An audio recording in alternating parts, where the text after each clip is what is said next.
Deuteronômio, capítulo 19.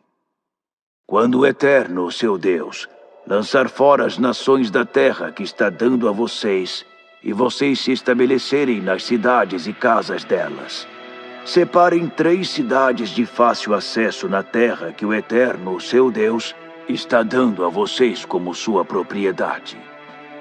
Dividam a terra em 3 partes, essa terra que o Eterno está dando como sua herança, e façam estradas para essas cidades, a fim de que qualquer pessoa que acidentalmente matar outra possa fugir para uma dessas cidades. Esta é a orientação para aquele que matou alguém e fugiu para uma dessas cidades com o propósito de se refugiar. A morte do seu próximo tem de ser sem premeditação, e não pode haver histórico de inimizade entre eles. Por exemplo, um homem vai à floresta com seu amigo para cortar uma árvore. Ele ergue o machado, e o ferro escapa do cabo e acerta o amigo, matando-o. Ele poderá fugir para uma dessas cidades e salvar sua vida. Se a cidade estiver muito longe, o vingador de sangue poderá alcançar o que matou seu amigo no calor do ódio da perseguição e matá-lo, mesmo que ele não mereça, pois não foi culpa dele. Não havia histórico de inimizade entre eles. Por isso ordeno, separem essas 3 cidades para vocês. Quando o Eterno, seu Deus, aumentar o território de vocês, ampliando suas fronteiras como ele prometeu solenemente aos seus antepassados, se vocês obedecerem a tudo o que estou ordenando, isto é, amando ao Eterno e fazendo sempre o que ele diz, separem outras 3 cidades de refúgio, para que não haja a possibilidade de ser derramado sangue inocente na sua terra. Vocês estão recebendo essa terra como herança. Portanto, não vão contaminá-la com sangue inocente e atrair a culpa desse sangue sobre vocês, vão? Mas se um homem com uma história de ódio pelo seu próximo fizer uma emboscada para ele, matá-lo, e então correr para uma dessas cidades, aí a história é outra. Os anciãos da cidade dele deverão mandar buscá-lo e entregá-lo ao vingador de sangue para ser executado. Não tenham pena dele. Eliminem a contaminação pelo sangue inocente derramado em Israel, para que vocês vivam bem e respirem ar puro. Ninguém mude os marcos de divisa do seu vizinho, estabelecidos como pontos de referência pelos desbravadores para definir a propriedade de cada um. Vocês não poderão condenar ninguém por um crime ou pecado pelo depoimento de uma única testemunha. Serão necessárias 2 ou 3 testemunhas para fazer uma acusação. Se uma testemunha falsa acusar alguém de um crime, as 2 partes envolvidas na disputa deverão se apresentar ao Eterno diante dos sacerdotes e juízes que estiverem exercendo o cargo na ocasião. Os juízes farão uma investigação minuciosa. Se a testemunha for, de fato, uma testemunha falsa e tiver mentido contra seu irmão israelita, deem a ela o mesmo remédio que ela queria ministrar à outra parte. Eliminem o mal contagioso da sua comunidade. As pessoas vão tomar mais cuidado depois de saber como vocês agiram. É uma forma de coibir esse tipo de crime entre vocês. Não tenham pena da pessoa que deu falso testemunho.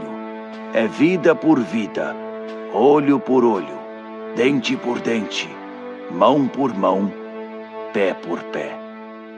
Deuteronômio, capítulo 20. Quando vocês forem à guerra contra seu inimigo e perceberem que ele possui cavalos, carros e soldados em número muito superior ao de vocês, não se encolham de medo diante deles. O Eterno que tirou vocês do Egito está com vocês. Quando a batalha estiver prestes a começar, chamem o sacerdote para que fale às tropas. Ele dirá: "Atenção, Israel! Em alguns minutos vocês enfrentarão seu inimigo numa batalha. Não tenham medo, não percam o ânimo, não hesitem, não entrem em pânico. o Eterno, seu Deus, estará ali com vocês, lutando também contra seus inimigos e lutando para vencer. Então será a vez de os oficiais falarem. Eles dirão: algum homem aqui construiu uma casa nova, mas ainda não a dedicou? Que ele vá para casa agora mesmo, para que não aconteça de ele morrer em batalha e outro dedicar a casa. Algum homem aqui plantou uma vinha, mas ainda não desfrutou as uvas? Que ele vá para casa agora mesmo, para que não aconteça dele morrer em batalha e outro homem desfrutar suas uvas. Algum homem aqui assumiu o compromisso de casamento e ainda não recebeu a esposa? Que ele vá para casa agora mesmo, para que não aconteça dele morrer em batalha e outro receber sua mulher. Os oficiais continuarão: há algum homem aqui que está com medo, perdeu a coragem? Que ele vá para casa agora mesmo, para que não influencie seus irmãos israelitas com seu medo e sua atitude covarde. Quando acabarem de falar aos homens, os oficiais deverão designar comandantes para as tropas, que as passarão em revista. Quando vocês estiverem para atacar uma cidade, gritem: paz! Se os habitantes responderem: sim, paz! E abrirem as portas, então todos ali serão recrutados para fazer trabalhos forçados e servirão a vocês. Mas se eles não concordarem com a paz e insistirem na guerra, vocês os atacarão. O Eterno, o seu Deus, os entregará em suas mãos.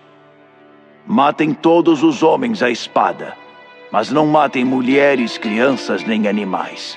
Vocês poderão pegar tudo que estiver dentro da cidade como despojo para usar e comer, presente do Eterno. Será esse o procedimento para com as cidades distantes que não pertencem às nações vizinhas de vocês. Mas com as cidades dos povos que o Eterno, o seu Deus, está dando a vocês como herança será diferente. Não poupem ninguém. A santa destruição abrange os hititas, os amorreus, os cananeus, os ferezeus, os heveus e os jebuseus, em obediência à ordem do Eterno. O motivo é que não reste ninguém na terra para ensinar a vocês as abominações que eles praticam com seus deuses, pois vocês acabarão pecando contra o Eterno. Quando sitiarem uma cidade e o cerco for prolongado, não cortem as árvores em torno dela, porque serão seu alimento. Portanto, não as derrubem. Por acaso as árvores são soldados que atacam vocês com armas? A exceção são as árvores não frutíferas. Estas podem ser cortadas e usadas como vigas para a construção de engenhos de sítio contra a cidade que está resistindo a vocês até que ela caia. Deuteronômio, capítulo 21. Se um cadáver for encontrado no chão, esse chão que o Eterno, o seu Deus, está dando a vocês, em campo aberto, e ninguém souber quem o matou, seus líderes e juízes deverão sair e medir a distância do cadáver até as cidades mais próximas. Então, os líderes e juízes da cidade mais próxima pegarão uma novilha que nunca foi usada no trabalho, que nunca usou uma canga. Eles levarão a novilha para o vale com um ribeiro de água intermitente, um vale que nunca tenha sido arado nem plantado, e ali quebrarão o pescoço da novilha. Os sacerdotes levitas se aproximarão, porque o Eterno os escolheu para servirem nessas questões, resolvendo disputas legais e crimes violentos, e pronunciando bênçãos em nome do Eterno. Finalmente, os líderes da cidade mais próxima do cadáver lavarão as mãos sobre a novilha que teve o pescoço quebrado no ribeiro e dirão: não fomos nós que matamos esse homem, e não vimos quem foi. Purifica teu povo Israel, que resgataste, ó Eterno. Purifica teu povo Israel de qualquer culpa nesse assassinato. Isso livrará vocês de qualquer responsabilidade no assassinato. Ao adotar este procedimento, vocês serão absolvidos de qualquer participação no assassinato, porque terão feito o que é correto aos olhos do Eterno. Quando vocês forem à guerra e o Eterno, o seu Deus, der a vitória e vocês fizerem prisioneiros, se um dos soldados perceber entre os prisioneiros de guerra uma mulher bonita e se sentir atraído por ela e quiser casar-se com ela, eis o que devem fazer. Ele deverá levá-la para casa, e ela rapará a cabeça, cortará as unhas e se desfará das roupas que estava usando quando foi capturada. Ela deverá ficar na casa dele um mês inteiro, pranteando seu pai e sua mãe. Depois disso, ele poderá ter intimidade com ela como marido e mulher. Se ele não gostar dela, terá de deixá-la partir, e ela viverá onde quiser, mas não poderá vendê-la ou usá-la como escrava, pois a humilhou. Se um homem tiver 2 mulheres, e amar uma delas e a outra não, e ambas derem filhos a ele, se o primeiro filho for da mulher que ele não ama, na época de dividir a herança, ele não poderá tratar o filho da mulher que ele ama como seu primeiro filho, desprezando o filho da mulher que não ama. Porque, na verdade, este é o primeiro filho. Ele será obrigado a reconhecer os direitos de herança do verdadeiro primogênito, o filho da mulher que ele não ama, e dar a ele porção dupla da herança. Esse filho é a primeira prova da sua virilidade, e os direitos de primogênito são dele.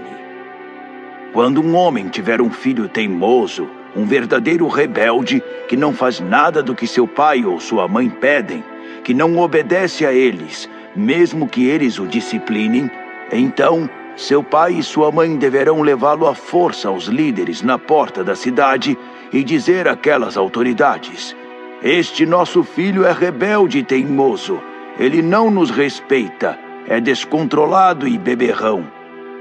Então, todos os homens da cidade lançarão pedras contra ele até que ele morra. Assim vocês eliminarão o mal contagioso do meio de vocês. Quando o povo de Israel souber o que vocês fizeram, haverá temor. Quando um homem cometer um crime que mereça a pena de morte e for executado e enforcado numa árvore, não deixem seu cadáver pendurado na árvore durante a noite. Deem a ele um enterro decente no mesmo dia, para não contaminarem a terra dada pelo Eterno. Um homem pendurado numa árvore é um insulto a Deus.